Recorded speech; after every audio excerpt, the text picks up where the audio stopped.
Email inbox কি আমাদের জীবনের রিমোট কন্ট্রোল হয়ে দাঁড়িয়েছে নাকি আমরা নিজেরাই নিজেদের অজান্তেই ইনবক্সের দাসে পরিণত হয়েছি? হুম খুব চমৎকার, কিন্তু একই সাথে ভয়ঙ্কর একটা প্রশ্ন দিয়ে শুরু করলেন। রাইট। আর এই প্রশ্নের উত্তর খুঁজতে আজ আমরা সরাসরি প্রবেশ করব আনসাবস্ক্রাইব নামের একটি বইয়ের একেবারে গভীরে। জসলিনকে গ্লেয়ারের লেখা এই বইটি, যিনি মূলত ডিজিটাল যুগে আমাদের ফোকাস কিভাবে ছিনতাই হয়ে যাচ্ছে তা নিয়ে প্রচুর গবেষণা করেন। সেই বইয়ের ওপরই আজ আমাদের এই ডিপ ডাইভ। এবং জসলিন এই বইয়ে খুব সুন্দরভাবে দেখিয়েছেন কিভাবে কাদের চাপ সামলে আমরা আমাদের মনোযোগ ধরে রাখতে পারি আর প্রযুক্তিকে নিজেদের সুবিধার জন্য ব্যবহার করতে পারি। একদম তাই। আর আজকের এই বিশ্লেষণের মূল লক্ষ্যটাই হলো কিভাবে আমরা ইমেল বা মেসেজের নিয়ন্ত্রণ নিজেদের হাতে ফিরিয়ে আনব আর আমাদের প্রোডাক্টিভিটি বাড়ানোর জন্য কিছু খুব স্পেসিফিক একদম হাতে কলমে প্রয়োগযোগ্য ধাপ খুঁজে বের করব। রাইট, আমাদের শ্রোতাদের জন্য এই আলোচনাটা খুব কাজের হবে বলে আমার বিশ্বাস। আচ্ছা, আলোচনার শুরুতে সোর্স থেকে একটা অদ্ভুত দৃশ্য কল্পনা করা যাক। ভাবুন তো, আমাদের কোনো এক প্রতিবেশী যদি প্রতি 10 মিনিট পর পর বাড়ির বাইরে চিঠির বাক্সটা চেক করতে থাকে। প্রতি 10 মিনিট পর পর? হ্যাঁ, 10 মিনিট পর পর। তাহলে তার মানসিক স্বাস্থ্য নিয়ে নিশ্চয়ই আমাদের মনে গভীর সন্দেহ তৈরি হবে, তাই না? মনে হবে মানুষটার বোধহয় কোনো সমস্যা হয়েছে। অবভিয়াসলি, আমরা তো নির্ঘাত ভাবব যে তার ডাক্তারের কাছে যাওয়া উচিত। অথচ অফিসে বসে বা নিজের স্মার্টফোনে আমরা কিন্তু ডিজিটালি ঠিক এই কাজটাই দিনের পর দিন, ঘন্টার পর ঘন্টা করে যাচ্ছি। হ্যাঁ, চিঠির বাক্সের এই চিত্রটা বর্তমান ডিজিটাল জীবনের একেবারে নিখুঁত একটা প্রতীকছবি। এই যে যোগাযোগ ব্যবস্থা, যেটা কিনা আমাদের জীবনকে সহজ করার কথা ছিল, সেটা এখন কাজের সহায়কের বদলে মনোযোগ হাইজ্যাক করার মূল হাতিয়ার হয়ে দাঁড়িয়েছে। কিন্তু এই বারবার ইনবক্স চেক করাটা আসলে কতটা তীব্র হতে পারে? এটা কি আমরা সবাই করি? গবেষণার তথ্য ঘাটলে আমরা সবাই চমকে উঠব। দেখা গেছে একজন সাধারণ অফিস কর্মী দিনে গড়ে ৭৪ বার তার ইনবক্স চেক করেন। ও ওয়াও, ৭৪ বার! রাইট, ৮ ঘন্টার একটা কর্মদিবসে এর অর্থ দাঁড়ায় প্রতি ৬.৫ মিনিটে একবার করে ইনবক্স রিফ্রেশ করা। প্রতি ৬.৫ মিনিটে? এটা তো কোনোভাবেই কাজের স্বাভাবিক গতি হতে পারে না। কেউ যদি এতবার ফোকাস ভাঙতে থাকে, সে তো আসলে কোনো কাজই করছে না। একদম ঠিক বলেছেন। প্রতি ৬.৫ মিনিটে ফোকাস ভাঙার এই ব্যাপারটা সত্যিই অ্যালার্মিং। তবে এর পেছনের বিজ্ঞানটা জানলে আর খুব একটা অবাক হতে হবে না আমাদের। আচ্ছা, বিজ্ঞানটা কি বলছে এখানে? মনোবিজ্ঞানে একে বলা হয় ভ্যারিয়েবল রিওয়ার্ডস স্কেজুল বা অনিশ্চিত পুরস্কারের সময়সূচি। এটা ঠিক ক্যাসিনোর স্লট মেশিনের মতো কাজ করে। Slot machine? ওই যে হাতল টানলে জেতার যে অনিশ্চয়তা থাকে? এক্স্যাক্টলি। স্লট মেশিনের হাতল টানলে মানুষ জানে না সে এবার জিতবে নাকি হারবে। এই যে অনিশ্চয়তা, এটাই ব্রেইনে ডোপামিন নিঃসরণ বাড়িয়ে দেয়। ইনবক্সের ক্ষেত্রেও ঠিক তাই ঘটে। বুঝতে পারছি। সারাদিনের শত শত বিরক্তিকর প্রমোশনাল ইমেল বা স্প্যামের ভিড়ে। রাইট, সেই জঞ্জালের ভিড়ে হঠাৎ হয়তো খুব চমৎকার একটা খবরের ইমেল এলো, অথবা পুরনো কোনো বন্ধুর একটা মেসেজ পাওয়া গেল। ব্রেন তখন একটা জোল্ট অফ জয় বা হঠাৎ পাওয়া তীব্র আনন্দ অনুভব করে। আচ্ছা। আর যেহেতু আমরা জানি না পরবর্তী ভালো খবরটা কখন আসবে বা কোন ইমেলটা পজিটিভ হবে, হ্যাঁ, তাই আমাদের ব্রেন এই অনিশ্চিত পুরস্কারের আশায় পুরোপুরি আসক্ত হয়ে পড়ে। কোনো ডেডলাইনের চাপ নয়, কেবল এই স্নায়বিক উত্তেজনার জন্যই মানুষ বারে বারে ওই রিফ্রেশ বাটনে চাপ দেয়।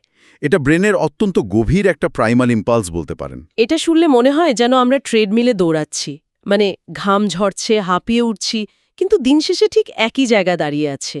আমরা ভাবছি আমরা অনেকগুলো ইমেলের রিপ্লাই দিয়ে পাহাড় সমান কাজ করে ফেলেছি, কিন্তু আদতে ক্যারিয়ারের বা জীবনের কোনো উন্নতিই হচ্ছে না। রাইট। মনোবিজ্ঞানী ঠিক এই অনুভূতিটারই একটা চমৎকার নাম দেওয়া হয়েছে। সোর্সে এটাকে বলা হয়েছে প্রোগ্রেস প্যারাডক্স। Progress paradox? শব্দটা বেশ ইন্টারেস্টিং তো। এটা আসলে কিভাবে কাজ করে? আসলে ব্রেনের একটা অদ্ভুত দুর্বলতা হলো সে সহজ কাজ আর গুরুত্বপূর্ণ কাজের মধ্যে কোনো পার্থক্য করতে পারে না। সে শুধু কাজ শেষ হওয়ার সিগন্যালটা খোঁজে। আচ্ছা, কাজটা কতটা জরুরি সেটা সে বিচার করে না? একদমই না। যখন ইনবক্সে জমে থাকা ছোট ছোট ইমেলগুলো রিপ্লাই দিয়ে আমরা ইনবক্স জিরো করে ফেলি, তখন ব্রেন একটা ডোপামিন হিট পায়। তার মনে হয়, ও ওয়াও, দারুণ কিছু একটা অর্জন হয়ে গেছে। কিন্তু আদতে আমাদের দীর্ঘমেয়াদী লক্ষ্য বা জীবনের গভীর মনোযোগ দাবি করে এমন কাজগুলোর জন্য এই ইমেলগুলোর বেশিরভাগেরই বিন্দুমাত্র মূল্য নেই। ঠিক তাই। একটা ইমেল মুছে ফেলা বা ছোট একটা রিপ্লাই দেওয়া হয়তো সাময়িক স্বস্তি দেয় আমাদের, কিন্তু তা বড় কোনো প্রজেক্ট শেষ করার ধারে কাছেও নিয়ে যায় না। এই মিথ্যা অগ্রগতির মায়াজালেই মানুষ আটকে থাকে। কিন্তু এখানেই একটা বড় দ্বন্দ্ব তৈরি হয় আমার মনে। যদি ইমেল চেক করে ব্রেন এত ডোপামিনই পায়, এই যে অনিশ্চিত আনন্দের কথা বললেন, তবে দিন শেষে কেন এত তীব্র ক্লান্তি আর হতাশা ভর করে আমাদের উপর? খুব লজিক্যাল একটা পয়েন্ট। মানে ইমেল যোগাযোগের মাধ্যম হিসাবে তো তাহলে সম্পূর্ণ ত্রুটিপূর্ণ বলে মনে হচ্ছে, যা শুধু আমাদের এনার্জি শুষে নিচ্ছে। এই ক্লান্তি আর হতাশার পেছনের মূল কারণটা কিন্তু লুকিয়ে আছে ইমেলের জন্মগত আর কাঠামোগত দুর্বলতার মধ্যে। সাইকোলজিস্ট ড্যানিয়েল গোলম্যানের একটি চমৎকার ধারণা আছে নিয়ে, যাকে বলা হয় নেগেটিভিটি বায়াস। নেগেটিভিটি বায়াস, এটা কি ওই যে সামনাসামনি কথা না বলার কারণে তৈরি হয়? একদম ঠিক ধরেছেন। মানুষের মস্তিষ্ক বিবর্তিত হয়েছে মুখোমুখি যোগাযোগের মাধ্যমে টিকে থাকার জন্য।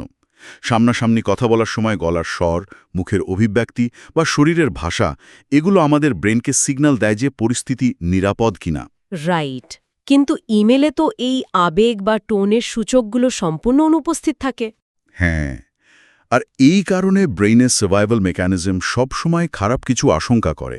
ধরুন, প্রেরক সম্পূর্ণ নিউট্রাল বা সাধারণ মুডেও কিছু লিখে পাঠালেন, কিন্তু যিনি মেসেজটা পেলেন তিনি তার নিজের নিরাপত্তাহীনতার কারণে সেটাকে নেতিবাচক বা নেগেটিভ হিসেবে ধরে নেন। এক্স্যাক্টলি। ধরুন, বসের কাছ থেকে একটা মেসেজ এলো, আমাদের কথা বলা দরকার। এই সাধারণ একটা মেসেজ পেলেই ব্রেইনের অ্যামিগডালা বিপদের সংকেত বাজিয়ে দেয়। ও হ্যাঁ, এই মেসেজটা দেখলে তো যে কারোর হার্টবিট বেড়ে যাবে। প্রেরক হয়তো জাস্ট একটা সাধারণ তথ্য দিতে চেয়েছেন, কিন্তু প্রাপক ভাবছেন উনি কি আমার উপর রেগে আছেন, আমাকে কি খোঁচা দেওয়া হলো? রাইট। আর এই প্রতিনিয়ত নেগেটিভিটি বায়াসের কারণে ব্রেইন সবসময় সতর্ক বা অ্যালার্ট অবস্থায় থাকে, যা মারাত্মক মানসিক চাপ বা স্ট্রেস তৈরি করে। এই মানসিক চাপটা খুবই পরিচিত একটা অনুভূতি। কিন্তু আমার একটা প্রশ্ন আছে, মানে যদি ইমেল এতই নেতিবাচক অনুভূতির জন্ম দেয় এবং আমাদের এত মানসিক শক্তির অপচয় করে, তবে আমরা চুপ করে থাকি না কেন? চুপ করে থাকি না কেন বলতে? মানে ইনবক্সে ইমেল জমে থাকলে বা কারো মেসেজের রিপ্লাই দিতে একটু দেরি হলে এমন একটা অদ্ভুত অপরাধবোধ কাজ করে, যেন বিরাট কোনো অন্যায় করে ফেলছি আমরা। এই অকারণ অপরাধবোধের শেকড়টা আসলে কোথায়? এই শেকড় খুঁজতে হলে আমাদের ফিরে যেতে হবে বিবর্তন এবং সমাজবিজ্ঞানের অনেক গভীরে। এর নাম হল রুল অফ রেসিপ্রোসিটি বা প্রতিদানের নিয়ম। আচ্ছা, প্রতিদানের নিয়ম। হ্যাঁ, আদিম যুগে মানুষ যখন দলবদ্ধভাবে বাস করত, তখন কেউ খাবার শেয়ার করলে বা সাহায্য করলে বিনিময়ে তাকে সাহায্য করাটা ছিল বেঁচে থাকার অন্যতম শর্ত। কেউ কিছু দিলে তাকে ফিরিয়ে দিতে হবে। এই নিয়ম মানুষের ডিএনএতে গাঁথা। বুঝতে পারছি। সমাজবিজ্ঞানী ফিলিপ কুঞ্জ 1970-এর দশকে একটা বিখ্যাত পরীক্ষা করেছিলেন এই বিষয়টা প্রমাণের জন্য। তিনি 600 জন সম্পূর্ণ অপরিচিত মানুষকে ক্রিসমাসের কার্ড পাঠিয়েছিলেন। 600 জন অপরিচিত মানুষকে? হ্যাঁ, এবং ফলাফল ছিল অবিশ্বাস্য। সেই অপরিচিত মানুষগুলো শুধু যে কার্ডের উত্তর দিয়েছিলেন তাই নয়, বরং তারা দীর্ঘ 15 বছর ধরে ফিলিপকে হাতে লেখা চিঠি এবং কার্ড পাঠিয়েছিলেন। 15 বছর ধরে? ও মাই গড! সম্পূর্ণ অপরিচিত একজন মানুষকে 15 বছর ধরে চিঠি পাঠানো, তার মানে এই প্রতিদানের তাড়না মানুষের ভেতরে কতটা তীব্রভাবে কাজ করে। ঠিক। কিন্তু সমস্যাটা তৈরি হয়েছে প্রযুক্তি আর এই আদিম নিয়মের মধ্যকার অসামঞ্জস্যের কারণে। আগেকার দিনে একটা চিঠি লিখতে সময় লাগত, ডাকটিকিট কিনতে হতো, হাতে লিখতে হতো, মানে যোগাযোগের একটা স্পষ্ট কস্ট বা মূল্য ছিল। একদম তাই। এর একটা আলাদা দাম ছিল। কিন্তু আজকের ডিজিটাল যুগে মানুষ এক ক্লিকেই, মানে কোনো পরিশ্রম ছাড়াই 50 জনকে বিসিসি করে ইমেল পাঠাতে পারে। যোগাযোগের কোনো খরচ নেই এখন। কিন্তু আমাদের মস্তিষ্ক তো এখনও সেই পুরনো ডাকটিকেটের যুগেই আটকে আছে, তাই না? এক্স্যাক্টলি। আমরা ভাবি কেউ একজন মেসেজ পাঠিয়েছে, তার মানে সে আমাকে সময় দিয়েছে, আমাকে তো উত্তর দিতেই হবে।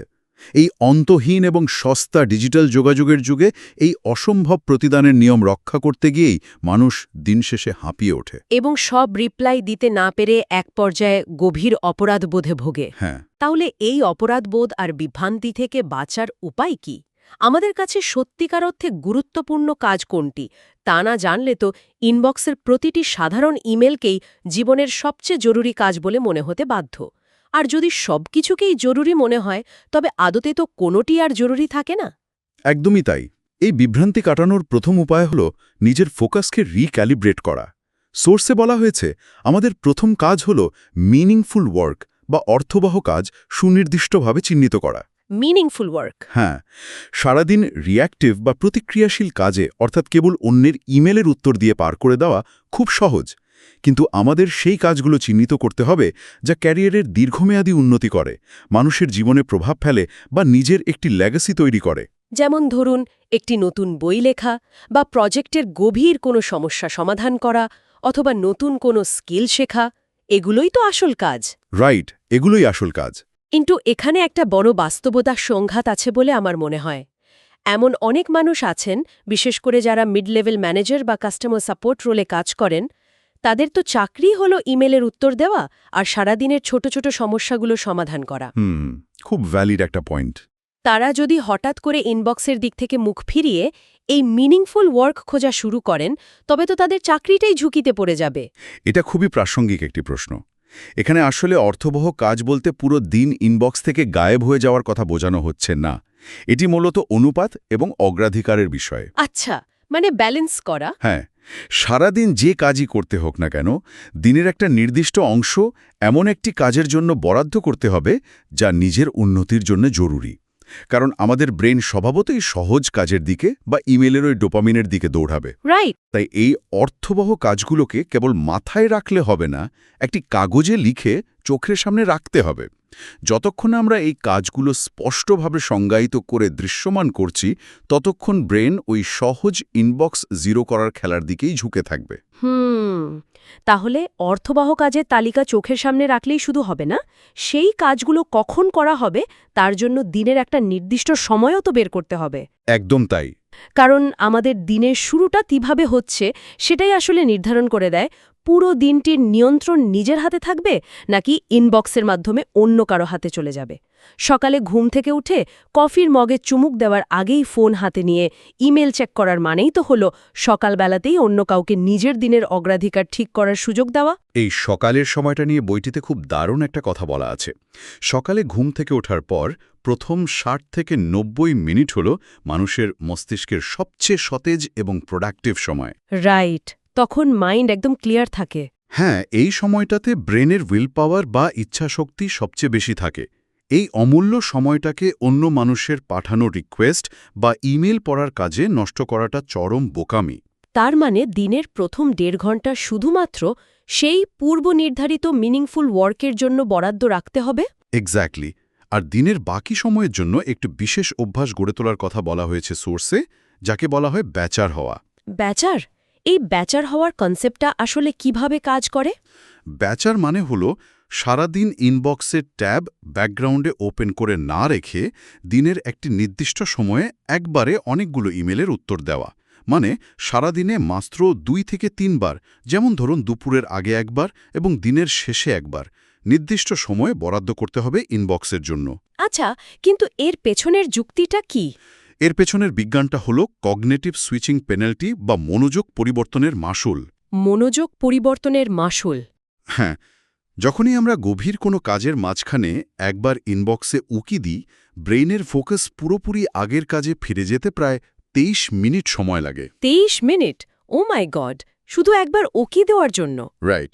২০১৫ সালের একটি গবেষণায় দেখা গেছে, যারা সারাদিন ইনবক্স মনিটর করে তাদের ব্রেইনে প্রতিনিয়ত এই সুইচিং পেনাল্টি চলতে থাকে, আর এই কারণেই তাদের স্ট্রেস বা কর্টিসল হরমোনের মাত্রা অনেক বেশি থাকে। অন্যদিকে যারা ব্যাচিং করেন তারা তাদের মনোযোগের গভীরতা ধরে রাখতে পারেন বলে অনেক কম স্ট্রেসে ভোগেন এবং কাজও দ্রুত শেষ করতে পারেন। এই ব্যাচিংয়ের আইডিয়াটা মানসিকভাবে খুব স্বস্তিদায়ক মনে হলেও কর্পোরেট দুনিয়ায় এর একটা ভয়াবহ দিকও আছে বলে আমার মনে হয়। তাই নাকি? কেমন দিক? ধরুন, আমি ঠিক করলাম দিনে মাত্র ৩ বার ইমেল চেক করব। কিন্তু এই ২ বার চেক করার মাঝখানের কয়েক ঘন্টা সময়ে যদি সিইও বা বসের কোনো অত্যন্ত জরুরি মেইল আসে আর সেটা যদি মিস হয়ে যায়, তাহলে তো বড় ধরনের বিপর্যয়ের সৃষ্টি হতে পারে। এই ভয়টা তো আর উড়িয়ে দেওয়ার মতো নয়। এই ভয়টা আসলেই খুবই বাস্তবসম্মত। আর এই সমস্যার সমাধান লুকিয়ে আছে প্রযুক্তিকে নিজের সুবিধার জন্য কাস্টমাইজ করার মধ্যে। ইনবক্সের বিশৃঙ্খলা দূর করার সবচেয়ে কার্যকর উপায় হল প্রযুক্তির অ্যালগোরিদমের হাতে নিজেকে ছেড়ে না দিয়ে সিস্টেমটাকে নিজের মতো করে সাজিয়ে নেওয়া। সেটা কিভাবে সম্ভব? স্মার্টফোনে ভিআইপি নোটিফিকেশনস নামের একটি ফিচার থাকে। আচ্ছা।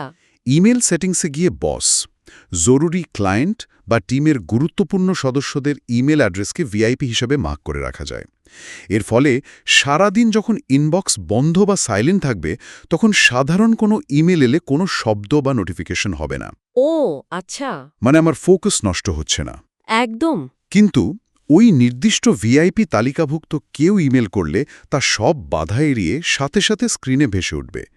এতে জরুরি কাজ মিস হওয়ার অ্যাংজাইটি বা দুশ্চিন্তা সম্পূর্ণ দূর হয়ে যায়, আর আমরা নিশ্চিন্তে ব্যাচিংয়ের নিয়ম মেনে নিজের অর্থবহ কাজে মনোযোগ দিতে পারি। তার মানে প্রযুক্তিকেই প্রযুক্তির বিরুদ্ধে ব্যবহার করে একটা দারুণ ফিল্টার তৈরি করে নেওয়া, এটা সত্যি খুব কাজের একটা টিপস। তবে ইমেলের ক্ষেত্রে আরেকটি সূক্ষ্ম সমস্যা দেখা যায়। কি রকম? অনেক সময় আমরা ইমেল পড়ি ঠিকই, কিন্তু লম্বা উত্তর দেওয়ার মতো সময় বা মানসিক অবস্থা হয়তো তখন থাকে না। অথচ ওই যে রুল অফ রেসিপ্রোসিটির কারণে উত্তর না দিলে মনে হয় প্রেরক হয়তো অবহেলিত বোধ করবেন। তখন কি করা উচিত? ঠিক এই জায়গাতেই কুইক রিপ্লাই বা দ্রুত উত্তরের কৌশল ব্যবহার করতে হবে। এর মূল উদ্দেশ্য কিন্তু লম্বা উত্তর দেওয়া নয়, বরং প্রত্যাশা বা এক্সপেকটেশন সেট করা। এক্সপেকটেশন সেট করা? হ্যাঁ, যখন অপর প্রান্তের মানুষটি জানেন না যে আপনি ইমেলটি দেখেছেন কিনা, তখনই তো তাদের মনে ওই নেগেটিভিটি বায়াস কাজ করতে শুরু করে, তাই না? রাইট। সোর্সে ক্যারেনকে পাঠানো এরকম একটি কুইক রিপ্লাইয়ের দারুণ উদাহরণ দেওয়া আছে, যা খুব সহজেই এই পরিস্থিতি সামাল দেয়। হ্যাঁ, উদাহরণটা সত্যিই দারুণ। রিপ্লাইটি ছিল ঠিক এরকম: প্রিয় ক্যারেন, আমি ইমেইলটি পেয়েছি, তবে বর্তমানে একটি প্রজেক্টের ডেডলাইন নিয়ে ব্যস্ত আছি। আগামী সপ্তাহের শেষে ফ্রি হয়ে আমি বিস্তারিত জানাব। এই ছোট্ট 2 লাইনের মেসেজটি তো একটা জাদুর মতো কাজ করে। একদম জাদুর মতোই। এটি প্রেরককে আশ্বস্ত করে যে তার মেসেজটি অবহেলা করা হয়নি, এবং একই সাথে সে জানতে পারে ঠিক কখন উত্তরের আশা করতে হবে তাকে। এতে নিজের ফোকাসও নষ্ট হয় না, আবার পারস্পরিক সম্মানও বজায় থাকে। অসাধারণ। এই ধরনের মেসেজগুলো মূলত যোগাযোগের ক্ষেত্রে একটা বাউন্ডারি বা সীমানা নির্ধারণ করতে সাহায্য করে। আচ্ছা, এখন আমরা তো এতক্ষণ নিজেদের ইনবক্স সামলানোর, মানে নিজেদের সময় বাঁচানোর উপায় নিয়ে কথা বললাম। রাইট। কিন্তু যোগাযোগের তো দুটো দিক থাকে। আমরা যখন অন্যদের ইমেল পাঠাবো, তখন কিভাবে নিশ্চিত করব যে আমরা অন্যের মনোযোগ নষ্ট করছি না বা তাদের বিরক্তির কারণ হচ্ছি না? খুব গুরুত্বপূর্ণ পয়েন্ট।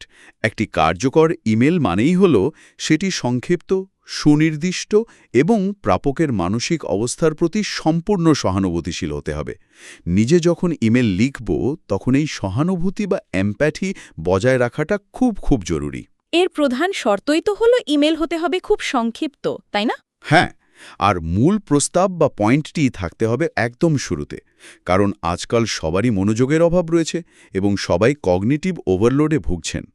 নিজের মনের সব কথা লিখে অন্যের ওপর সেই বোঝার ভার চাপিয়ে দেওয়াটা মোটেও কার্যকর কোনো যোগাযোগ নয়। সোর্স থেকে একটা চমৎকার উদাহরণ দেয়া যায় এখানে। ধরুন কোনো ব্যস্ত প্রফেসরকে একটি কনফারেন্সে আমন্ত্রণ জানাতে হবে। এখন ইমেলের প্রথম কয়েক প্যারাগ্রাফ জুড়ে যদি শুধু তার কাজের প্রশংসা করা হয় আর কনফারেন্সের দীর্ঘ ইতিহাস বর্ণনা করা হয়, তাহলে সেই প্রফেসর হয়তো মূল কথায় পৌঁছানোর আগেই ইমেলটি পড়া বন্ধ করে দেবেন, অথবা ভাববেন পরে পড়বেন, যা আর কখনো পড়াই হবে না। রাইট। এর চেয়ে বরং একটি দ্রুত ভূমিকা দিয়ে সরাসরি মূল প্রস্তাবটি দিয়ে দেওয়া অনেক বেশি সহানুভূতিশীল আচরণের পরিচয় দেয়। একইভাবে বসকে কোনো নতুন আইডিয়া দিতে গেলে 3 পৃষ্ঠার বিশাল রচনা না লিখে একটি ছোট মেসেজে শুধু এটুকু জানানো যায় যে আমি একটি নতুন আইডিয়া নিয়ে প্রেজেন্টেশন দেওয়ার জন্য প্রস্তুত আছি। চমৎকার বলেছেন। আসলে ইমেল লেখার আগে সবচেয়ে জরুরি যে বিষয়টি মাথায় রাখতে হবে, তা হলো প্রাপকের জুতোয় পা গলিয়ে পরিস্থিতিটা বোঝার চেষ্টা করা। সেন্ড বাটনে ক্লিক করার আগে নিজেকে প্রশ্ন করতে হবে, যাকে ইমেল পাঠাচ্ছি তিনি কি এখন ওভারওয়ার্কড? তার কি এখন এই দীর্ঘ ইমেল পড়ার সময় আছে? আমার এই মেসেজ থেকে তিনি ঠিক কি আশা করছেন বা তার কি করণীয় আছে, এই প্রশ্নগুলো তো জরুরি। একদম। এই চিন্তাগুলো যখন একটি ইমেলের কাঠামো তৈরি করে, তখন মিসকমিউনিকেশন বা ভুল বোঝাবুঝির সম্ভাবনা প্রায় শূন্যের কোঠায় নেমে আসে। আজকের এই পুরো বিশ্লেষণটি আমাদের দৈনন্দিন ডিজিটাল অভ্যাসগুলো নিয়ে সত্যি নতুন করে ভাবতে বাধ্য করে। আমরা আলোচনার একদম শেষ পর্যায়ে চলে এসেছি। সময়টা খুব দ্রুত কেটে গেল। হ্যাঁ, আজকের এই গভীর আলোচনার মূল শিক্ষণীয় বিষয়গুলো যদি আমরা এক নজরে দেখি, সবকিছুর শুরুতেই আমাদের অর্থবহ কাজগুলো চিহ্নিত করে চোখের সামনে রাখতে হবে। রাইট। আর দিনের প্রথম এবং সবচেয়ে সতেজ 90 মিনিট কোনোভাবেই ইনবক্স চেক করে নষ্ট করা যাবে না। সারাদিন ইমেল মনিটর না করে দিনে 2 বা 3 বার ব্যাচিং করতে হবে এবং জরুরি যোগাযোগের জন্য ভিআইপি নোটিফিকেশনের মতো প্রযুক্তির সাহায্য নিতে হবে। এবং সবশেষে নিজে ইমেল লেখার সময় প্রাপকের সময়ের প্রতি সহানুভূতিশীল হয়ে সংক্ষিপ্ত বার্তা পাঠাতে হবে। এই ছোট কিন্তু গভীর মানসিক পরিবর্তনগুলো শুধু আমাদের ইনবক্সকেই পরিষ্কার করবে না, বরং আমাদের কাজের গুণগত মান এবং মানসিক প্রশান্তি অনেক গুণ বাড়িয়ে দেবে। চমৎকার! শ্রোতারা যারা এতক্ষণ ধরে অত্যন্ত মনোযোগের সাথে আমাদের এই আলোচনাটি শুনলেন, আশা করা যায় এই কার্যকরী অন্তর্দৃষ্টিগুলো দৈনন্দিন জীবনে এবং কাজের ক্ষেত্রে আপনাদের ইতিবাচক প্রভাব ফেলবে। আশা তো সেটাই। যদি আজকের এই বিশ্লেষণটি চিন্তা করার মতো নতুন কোনো খোরাক দিয়ে থাকে এবং এরকম আরও গুরুত্বপূর্ণ আর আকর্ষণীয় বিষয়ের ওপর ডিপ ডাইভ শোনার আগ্রহ থাকে, তবে আমাদের ইংলিশে চ্যানেলটি সাবস্ক্রাইব করে সাথে থাকার অনুরোধ রইল। যারা মূল্যবান সময় দিয়ে সাথে ছিলেন তাদের সবাইকে অসংখ্য ধন্যবাদ। আচ্ছা, আজকের এই আলোচনা শেষ করার আগে একটি চিন্তা উদ্রেককারী প্রশ্ন রেখে যেতে চাই সবার জন্য। অবশ্যই বলুন। আমরা তো সারাক্ষণই অভিযোগ করি যে ইমেল আমাদের প্রচুর মূল্যবান সময় নষ্ট করছে, মনোযোগ কেড়ে নিচ্ছে। কিন্তু একবার গভীরভাবে ভেবে দেখলে কেমন হয়? হয়তো আমরা মাঝে মাঝেই আমাদের জীবনের সবচেয়ে কঠিন, চ্যালেঞ্জিং আর ভয়ঙ্কর কাজগুলো, মানে যেগুলোতে ফেল করার ভয় আছে, সেগুলো থেকে পালিয়ে বাঁচার জন্যই ইচ্ছে করে এই ইনবক্স নামক মিথ্যে ব্যস্ততার আড়ালে লুকিয়ে থাকি। ওহ, ইমেল কি আসলেই আমাদের সময় চুরি করছে, নাকি আমরা নিজেরাই নিজেদের ব্যর্থতার ভয় ঢাকতে ইমেলকে ঢাল হিসেবে ব্যবহার করছি? দারুণ এবং একই সাথে খুব অস্বস্তিকর একটি প্রশ্ন। এই প্রশ্নটির উত্তর খোঁজার দায়িত্ব শ্রোতাদের উপরই ছেড়ে দিচ্ছি। আজ এ পর্যন্তই। আবারও কথা হবে নতুন কোনো গভীর বিষয় নিয়ে। বিদায়।